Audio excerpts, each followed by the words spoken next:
আমরা কমিটেড, আমরা অঙ্গীকারবদ্ধ যে এই দেশে আমরা কোরআন ও সুন্নাহর বাইরে কোনো আইন আমরা করতে দেব না। এটা আমাদের কমিটমেন্ট।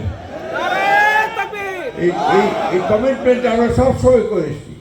আমি যখন আপনার চরমনের পীর সাহেবের সঙ্গে বসেছিলাম, আপনাদের হয়তো অনেকের মনে থাকতে পারে, সেখানে যে 10টা বিষয় আমরা একমত হই, তার মধ্যে এই একটা বিষয় ছিল, এটা অনেকে মনে থাকতে পারে। সুতরাং এই কথা যারা ছড়ায়, অনেকেই আপনাকে বিভ্রান্তি সৃষ্টি করার জন্য বলে আমরা নাকি কোরআন ও সুন্নাহর আইন চাই না। নাউজুবিল্লাহ। আমরা সবসময় কোরআন ও সুন্নাহর মধ্যেই আমরা থাকতে চাই। আমাদের বংশ সেটা, আমাদের রক্তের মধ্যে সেটা।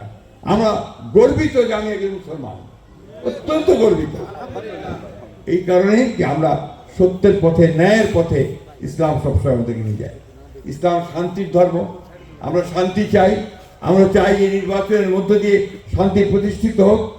আমরা চাই যে এই নির্বাচনের মধ্য দিয়ে একটা নতুন বাংলাদেশ গড়ে উঠুক, যেখানে আমি আমার ইবাদত শান্তিতে করতে পারবো, আমার ধর্ম চর্চা শান্তিতে করতে পারবো, এবং আমি আমার ভবিষ্যৎ বংশধরদের জন্য একটা সুন্দর ভবিষ্যৎ রচনা করতে পারবো।